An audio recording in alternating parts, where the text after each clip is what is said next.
Olá, querido jovem, hoje vamos retomar o nosso estudo sobre o documento Os Jovens, a Fé e o Discernimento Vocacional, com o primeiro capítulo, Pôs-se a caminhar com eles.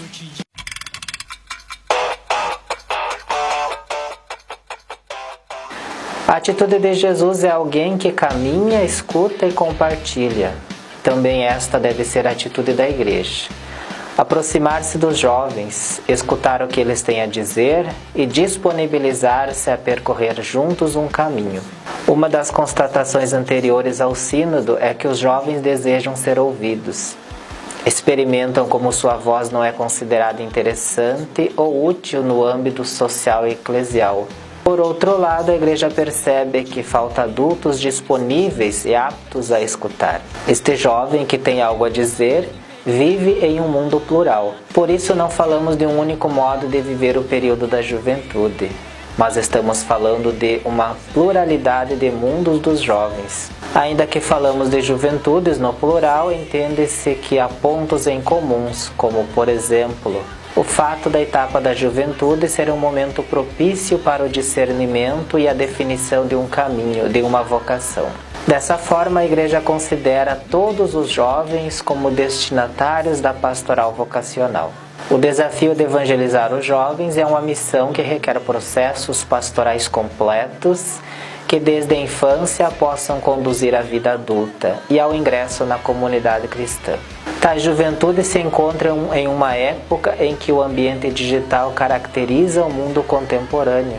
Uma situação que desafia a transmissão da fé, haja vista que precisa levar em conta o paradigma da imagem em vez da escuta e da leitura. Neste contexto atual, preocupa a igreja a questão da imigração, sobretudo porque junto a esse fenômeno também surge a mentalidade xenófoba. Outra preocupação são os abusos cometidos por alguns bispos, sacerdotes, religiosos e leigos. O sínodo nos orienta a buscar a raiz dessas atitudes. Nessa busca, revela que existem vários tipos de abuso, de poder, de consciência, econômicos e sexuais. Quanto às causas, aponta o desejo de dominação, a falta de diálogo e de transparência, as formas de vida dupla, o vazio espiritual e a fragilidade psicológica são os terrenos nos quais a corrupção floresce. A igreja reconhece a situação, pede perdão às vítimas e faz penitência. Mas também tem motivos para a gratidão e encorajamento, pois há muitos sinais positivos. Por isso cita o empenho sincero de inúmeros leigos e leigas, sacerdotes, consagrados, consagradas e bispos que todos os dias se exaurem com honestidade e dedicação no serviço aos jovens. Os jovens precisam de figuras de referência nesta etapa tão importante da formação da personalidade.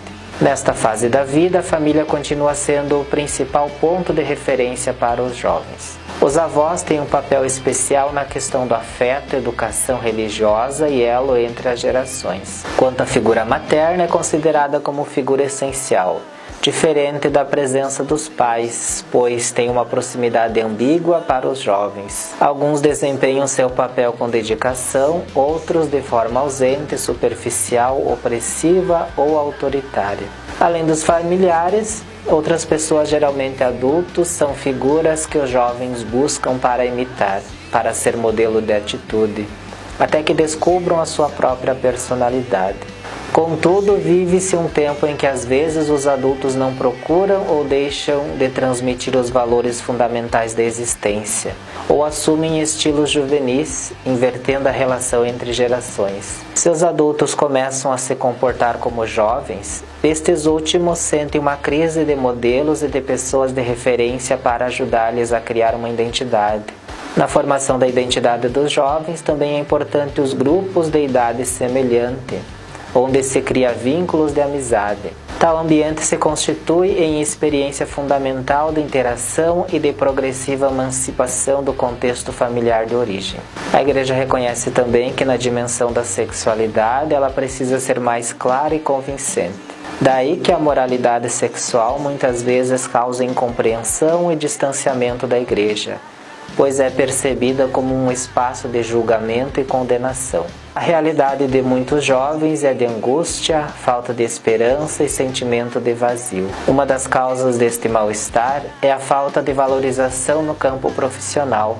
A condição de desempregado reduz a capacidade dos jovens de sonhar e de esperar. Sem oportunidade de contribuir com a sociedade, há muitos jovens que, pela compulsão ou falta de alternativas, vivem perpetrando crimes e violências, não encontrando espaços em que sejam acolhidos, valorizados em suas potencialidades e excluídos do mercado de produção e consumo, o que o Sínodo chama de cultura do descarte. Não é raro que os jovens deparem-se em sofrimentos como depressão, doença mental, distúrbios alimentares, infelicidade, incapacidade de encontrar um lugar na sociedade e suicídios. Outros jovens procuram seu espaço no engajamento social. Um outro espaço ocupado pelos jovens é na área da arte, música e desporto, que o Sínodo chama de caminho da beleza.